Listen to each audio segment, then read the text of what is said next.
आइए देखते हैं मध्य प्रदेश की दोपहर की बड़ी खबरें।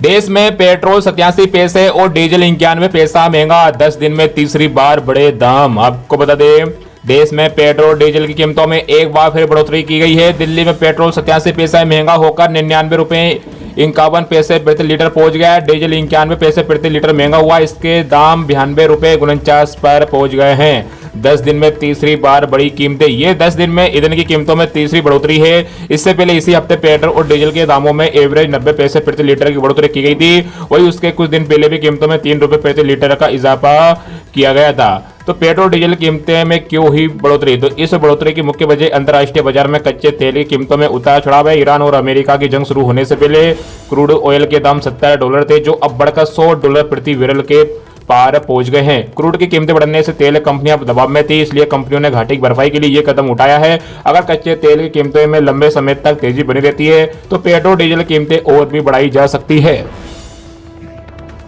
एमपी के 42 जिलों में आज लू की चेतावनी। आपको बता दें, नौतपा की शुरुआत 25 मई से होगी, लेकिन इससे पहले ही पूरा मध्य प्रदेश जमकर तप रहा है। उत्तरी हिस्से यानी ग्वालियर, चंबल, सागर, रीवा और उज्जैन संभाग हीट वेव की चपेट में है। मौसम केंद्र भोपाल की माने तो आने वाले दिनों में तेज गर्मी का दौर बना रहेगा। मौसम विभाग ने शनिवार को कुल 42 जिलों में लू चलने की चेतावनी जारी की है। टीकमगढ़, छतरपुर और पन्ना में रेड अलर्ट है। बाकी ग्वालियर समेत 21 जिलों में तीव्र लू का ऑरेंज अलर्ट है। 18 जिलों में लू का येलो अलर्ट है। इससे पहले शुक्रवार को प्रदेश के 10 शहरों में अधिकतम तापमान 44 डिग्री सेल्सियस के पार रहा। मुख्यमंत्री डॉक्टर मोहन यादव ने की 3 विभागों के कामों की समीक्षा। अफसरों ने गिनाई उपलब्धियां। बिजली सब्सिडी कम करे और पेट्रोल पंपों पर रखे कड़ी निगरानी।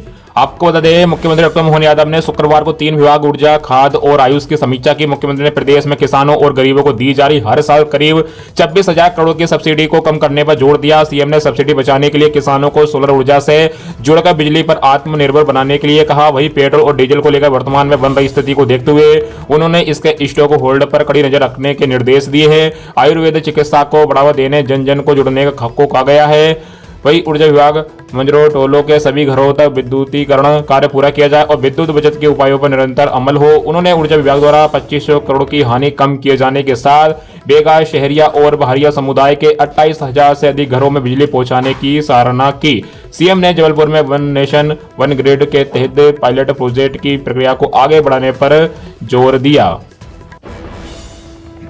एमसीएक्स में सोने चांदी के भाव लुढ़के। आपको बता दें, सप्ताह के आखिरी कारोबारी दिन शुक्रवार को सोने चांदी के वायदे भाव में गिरावट देखने को मिली। खबर वही एमसीएक्स पर सोने के वायदा भाव 0.88% गिरावट के साथ 1,59,162 रुपए प्रति 10 ग्राम, जबकि चांदी का भाव 0.20% लुढ़क कर 2,74,340 रुपए प्रति किलोग्राम पर कारोबार कर रहा था। अंतर्राष्ट्रीय बाजार में सोने चांदी कीमत के भाव की गिरावट के साथ कारोबार कर रहे हैं। कोमेक्स पर सोना शुक्रवार को 4,544.20 डॉलर प्रति औंस के भाव पर खुला। पिछला क्लोजिंग प्राइस 4,542.50 डॉलर प्रति औंस पर था। वही कोमेक्स पर चांदी का वायदा भाव 77.01 डॉलर के भाव पर खुले। पिछला क्लोजिंग प्राइस 76.76 डॉलर था।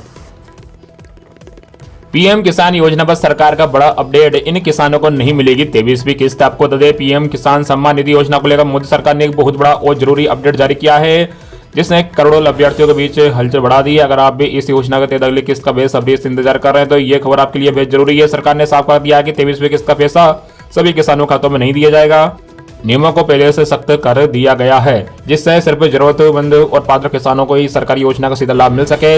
इस नए कदम के बाद कई किसान ऐसे हैं जो अभी तक बिना जरूरी डॉक्यूमेंट्स या गलत जानकारी के जरिए किस्त पा रहे थे, उन्हें इस बार बड़ा झटका लगने वाला है। चलिए आपको बताते हैं सरकार के इस नए फैसले की जद में कौन से किसान आ रहे हैं और किन गलतियों की वजह से आपकी किस्त पूरी अटक सकती है। ई-केवाईसी न कराने वालों का नाम हटेगा। तो सरकार ने इस बार साफ निर्देश दिए हैं कि जिन किसानों ने अभी तक अपने खाते की ई-केवाईसी प्रोसेस को पूरा नहीं किया है, उन्हें 23वीं किस्त से पूरी तरह हाथ धोना पड़ेगा। डिजिटल फ्रॉड और गड़बड़ियों को रोकने के लिए सरकार इस नियम को लेकर बेहद गंभीर है। इसके साथ ही लेटर सेटिंग यानी खेती की जमीन पर सरकारी रिकॉर्ड से वेरिफिकेशन होना भी बहुत जरूरी कर दिया गया है। वही पीएम किसान सम्मान निधि योजना की 23वीं किस्त जून या जुलाई में जारी होने की संभावना है। टारगेट पूरा नहीं करने वाले अफसर कर्मचारियों को हटाया जाएगा। एमपी की नई तबादला नीति 15 जून तक ट्रांसफर। आपको बता दें, मध्य प्रदेश सरकार ने तबादला नीति 2026 जारी कर दी है। नई नीति में बड़ा बदलाव करते हुए सरकार ने तय लक्ष्य पूरा नहीं करने वाले अधिकारी कर्मचारियों को प्रशासनिक आधार पर प्राथमिकता से हटाने का प्रावधान किया है। ऐसे कर्मचारी 3 साल की अवधि पूरी होने से पहले ही तबादले की सूची में शामिल किए जा सकते हैं। सामान्य प्रशासन विभाग ने कैबिनेट की मंजूरी के बाद आदेश जारी कर 1 जून से 15 जून तक विभागों को तबादले की अनुमति दी है। महिलाओं और रिटायरमेंट में कम समय बचने वाले कर्मचारियों को राहत दी गई है। अब साल में 3 पात्रता परीक्षाएं होगी, इनके स्कोर कार्ड से मिलेगी नौकरी। आपको बता दें प्रदेश में सरकारी भर्ती प्रक्रिया पूरी तरह बदलने जा रही है। राज्य सरकार ने नए भर्ती नियमों का ड्राफ्ट जारी कर दिया। इसके तहत मध्य प्रदेश लोक सेवा आयोग को छोड़कर लगभग सभी सरकारी पदों पर केवल भर्ती कर्मचारी चयन मंडल के जरिए होगी। कोई विभाग अपनी तरफ से अलग भर्ती प्रक्रिया नहीं चला सकेगा। नए नियम 1 अक्टूबर 2026 से लागू होंगे और 2013 के पुराने नियमों की जगह लेंगे। सरकार ने इन नियमों पर 5 जून 2026 तक आम लोगों से आपत्तियां और सुझाव मांगे हैं। इसमें सबसे बड़ा बदलाव यह है कि अब भर्ती सीधे परीक्षा के बजाय पात्रता परीक्षा और स्कोर कार्ड सिस्टम के आधार पर होगी। कर्मचारी चयन मंडल हर साल 3 तरह की पात्रता परीक्षा आयोजित करेगा। सामान्य, तकनीकी और शिक्षा पात्रता परीक्षा में सरकार के तय न्यूनतम अंक लाने वाले अभ्यर्थियों को ही स्कोर कार्ड मिलेगा। यही स्कोर कार्ड बाद में सरकारी नौकरियों में आवेदन के काम आएगा। न्यूनतम अंक से कम स्कोर होने पर स्कोर कार्ड जारी नहीं होगा। 1 जून से नए नियम लागू। राजस्थान में जन आधार कार्ड अपडेट प्रक्रिया में बड़ा बदलाव। आपको बता दें राजस्थान में जन आधार कार्ड से जुड़े अपडेट और संशोधन को लेकर सरकार ने नए नियम लागू करने का फैसला किया है। आयोजना विभाग की ओर से जारी निर्देशों के अनुसार अब जन आधार में बार बार बदलाव कराना आसान नहीं होगा। राजस्थान जन आधार प्राधिकरण ने संशोधन की सीमा और शुल्क तय कर दिए हैं। 1 जून 2026 से पूरे राज्य में लागू होंगे। नए प्रावधानों के तहत अब जन आधार धारक अपनी जानकारी सीमित बारी अपडेट कर सकेंगे। विभाग का कहना है कि इससे रिकॉर्ड अधिक पारदर्शी रहेगा। अनावश्यक या फर्जी बदलावों पर रोक लगाने में मदद मिलेगी। ऐसे में लोगों को जानकारी दर्ज करते समय विशेष सावधानी बरतनी होगी, क्योंकि बाद में सुधार करने की संख्या तय कर दी गई है।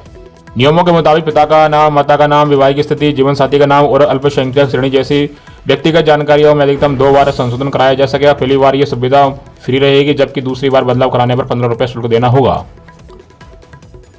दिल्ली में राशन कार्ड नियम में बड़ा बदलाव। अब 2.5 लाख आय वाले भी होंगे पात्र। आपको बता दें दिल्ली में रहने वालों के लिए जरूरी खबर है। दिल्ली सरकार ने अब राशन कार्ड के लिए आय की सीमा बढ़ाने का फैसला किया। दिल्ली के मुख्यमंत्री रेखा गुप्ता ने आज बड़ी घोषणा की है। राशन कार्ड बनवाने के लिए सालाना आय की सीमा बढ़ाई जाएगी। अब ये सीमा बढ़कर 2.5 लाख रुपए प्रति वर्ष करने का प्रस्ताव है। दिल्ली सीएम ने कहा कि कुछ समय पहले राशन कार्ड के लिए परिवार की आय 1 लाख से बढ़ाकर 1,20,000 रुपए की गई थी। अब इसे बढ़ाकर 2.5 लाख रुपए करने की तैयारी है। दिल्ली में राशन कार्ड को लेकर बड़ा फैसला। तो दिल्ली में राशन कार्ड के लिए आय की सीमा 2.5 लाख रुपए करने के लिए मंत्रिमंडल में चर्चा हो चुकी है। इसको जल्दी पारित भी कर दिया जाएगा। दिल्ली सरकार की ओर से नए राशन कार्ड बनाने की प्रक्रिया पूरी तरह डिजिटल रखा गया है। आवेदक नए राशन कार्ड बनवाने के लिए अब केवल ऑनलाइन ही आवेदन कर सकेंगे। इसके साथ ही दिल्ली में लाखों लोगों के राशन कार्ड भी रद्द किए गए हैं। दिल्ली में 7,70,000 राशन कार्ड रद्द। तो दिल्ली के मुख्यमंत्री ने बताया है कि सरकार ने जांच के बाद करीब 7,72,000 गलत राशन कार्ड रद्द कर दिए गए हैं। साथ ही नए राशन कार्ड के लिए ऑनलाइन आवेदन भी आमंत्रित किए गए हैं। उन्होंने यह भी कहा कि दिल्ली में पिछले 13 सालों से नए राशन कार्ड जारी नहीं किए गए थे। जांच में यह भी सामने आया कि 1,44,000 लोग आय की शर्त पूरा नहीं कर रहे थे। 35,800 लोग राशन नहीं ले रहे थे। 29,580 लोगों की मौत हो चुकी थी और 23,394 राशन कार्ड डुप्लीकेट पाए गए थे। तो वीडियो को लाइक करें, चैनल को सब्सक्राइब करें। इस वीडियो को भी अपने मित्रों में शेयर जरूर कीजिएगा।